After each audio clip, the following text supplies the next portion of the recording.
त्याग आंदोलन करून त्यांची प्रकृती खराब झाली होती, म्हणून आम्ही गावकऱ्यांनी एक ग्रामपंचायतीचा ठराव मागितला होता.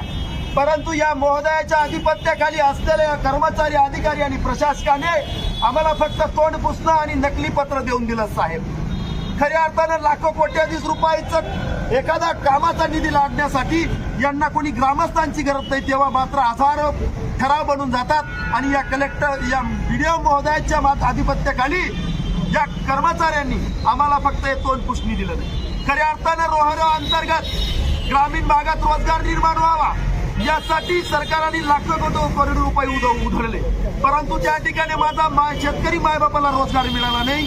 गोखल्यांच्या साह्याने, जिचिपाच्या साह्याने आणि सत्ता आणि पैसा याच्या आधारे कॉन्ट्रॅक्टर वृत्तीला श्रीमंत बनवण्याचं काम या गट विकास अधिकारी महोदयांनी केलेलं आहे आणि ठेकेदाराचं माहेरघर पंचायत समिती झालेलं आहे. या अजात देशामध्ये